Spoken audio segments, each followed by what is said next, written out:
May only your word be spoken, O Lord. May only your word be heard. Amen. I was on a radio show a couple of weeks ago on 90.1 KPFT. The show is called Thanks, spelled THNX, and the host, Rand Minsner, was interviewing me and the Reverend Laura Mayo, senior minister of Covenant Church, Houston. The topic of the show that night was faith in today's world. Rand was looking at the challenges people are facing and the struggles so many are having, while a very few are exceedingly mind-numbingly wealthy. And he asked about how our faith relates to these struggles, and he asked how we and our congregations are able to maintain hope amidst such disparity and injustice. Reverend Laura talked several times about the book of Amos, pointing out that it's pretty short, only 9 chapters, and it is fantastic when it comes to talking about the justice God desires. Hear this, you who trample on the needy and bring to ruin the poor of the land, saying, when will the new moon be over so that we may sell grain, and the Sabbath so that we may offer wheat for sale? We will make the ephah smaller and the shekel heavier and practice deceit with false balances, buying the poor for silver and the needy for a pair of sandals and selling the sweepings of the wheat. It's Amos 8:4-6.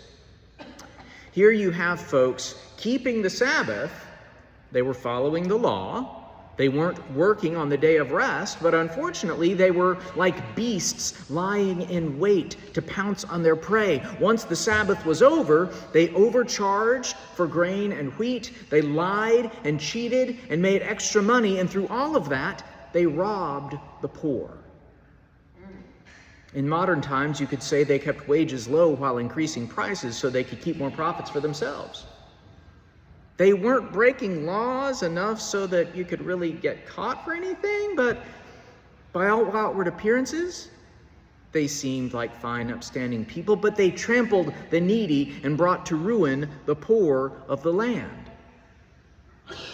In our reading from Isaiah 56 today, we heard God calling people to maintain justice and do what is right, and to keep the Sabbath and not profane it. As we saw in Amos, keeping the Sabbath and maintaining justice are tied together for God. Doing religious practice right doesn't matter if we don't treat people with dignity and respect. Following religious rules to keep ourselves in God's good graces may even count against us if we are adding to the hurt and harm in the world. Folks that oppress others and harm others tend to divide people up into categories like worthy and unworthy. For those people in Amos, they saw themselves as worthy, but those who they were cheating out of their money, well, they weren't worthy of caring all that much about. The fine, upstanding people are worthy of honor and respect. Those lowly schlebs, well, they're not worthy much of anything, are they? It's easier to exploit and oppress people when you don't see them as worthy. It's easier not to care about the harm you're causing to others when you don't see them as worthy. Jesus taught his disciples something about worthiness. Taught them a lot about worthiness, actually, but in his conversation with the Canaanite woman in the story we heard today, he taught his disciples about worthiness. Now, on the surface, we have Jesus telling this woman who just wanted to have her child healed, we have Jesus telling this woman that she was a dog and not worthy of anything from him, especially something as grand as the healing her child. That is decidedly different, however, than how Jesus usually treated women and how Jesus usually treated people who came to him asking for help. Jesus usually gave honor and respect and chose to show mercy to people, relieving their suffering. When the Canaanite woman shouted at Jesus to heal her daughter, he first ignored her. And his disciples asked him to send her away because she was bothering them. Rude. Talk about not seeing her as worthy. Jesus said that he was not sent for her kind of person, but only for the people, in other words, of Israel. In other words, you aren't worthy. So the woman decided to spar with Jesus. Since she wasn't worthy, she knelt down before Jesus and asked again for Jesus to heal her daughter. At that point, Jesus called her a dog, once again not worthy of him or his mercy, and the woman came right back. Even the dogs eat the crumbs under their master's table. That was a rather brilliant move on her part.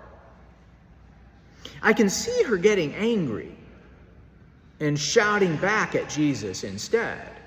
I'm not a dog. How dare you call me a dog? My daughter is sick and you need to heal her. You're horrible. You ain't no healer. You're not a good person. You're the devil.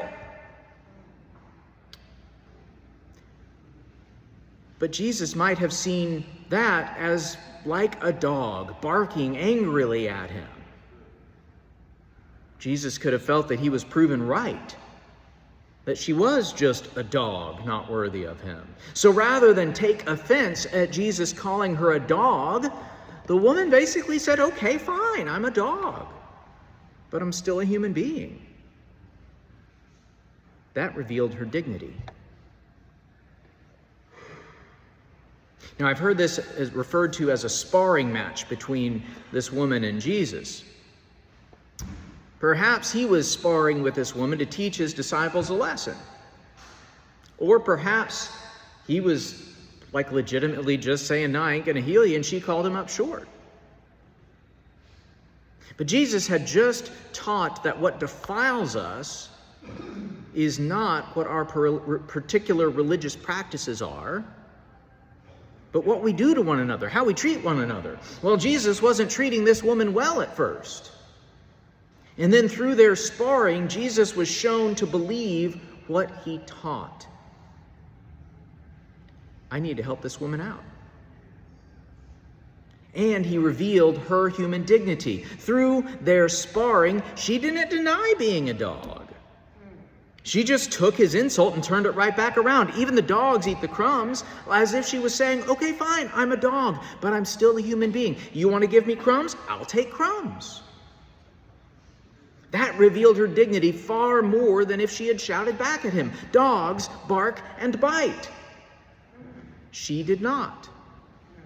She talked calmly and reasoned with Jesus. In admitting to being a dog, she showed that she was not actually a dog. In agreeing that she was a dog, her humanity was revealed. That's like Jesus' teaching about turning the other cheek and not resisting an evil person from Matthew 5. She didn't resist his evil-sounding words. She turned her cheek, offered herself that same insult again, and exposed the inhumanity of calling her a dog in the first place. It was really brilliant. And I can imagine Jesus' excitement. Dude, she's doing exactly what I taught. I can also imagine the whole conversation between them being a way that Jesus took an opportunity to teach his disciples. Here's what turning the other cheek is all about. And so here's what it means to treat people with dignity and respect. Kind of done in a backhanded way, but through all of that, her dignity was revealed and her suffering was relieved. Jesus showed that the way of God is not to treat some people as worthy and some people as unworthy. The way of God is not to practice religion and look good to others while oppressing workers, trampling the needy, and bringing to ruin the poor of the land. No, the way of God is to care for all and reveal the dignity and relieve the suffering of people, even those some may consider unworthy. Revealing dignity and relieving suffering is our way at Lord of the Streets. That's our mission. Reveal dignity and relieve suffering through ministries and relationships with people facing homelessness. As I said last week, that's the mission for everyone who chooses to be a member of Lord of the Streets, and for everyone who chooses to support and be a partner with Lord of the Streets. That's our mission in each one of our lives, and that's our mission as a church community. And that mission is also how we can find faith and hope in today's world. With the challenges I mentioned first thing, ever increasing prices, ever stagnant wages, a very few getting ever increasingly wealthier off of it, we strive to reveal one another's dignity, and we strive to relieve one another's suffering. That is the true life of our religion. Like Amos said, like Isaiah said, like Jesus said, revealing dignity and relieving suffering is how we show that we truly love God, and how we live our religion, recognizing all people as worthy of honor and respect, recognizing all people as worthy of love and belonging. That's how we find faith and hope in today's world.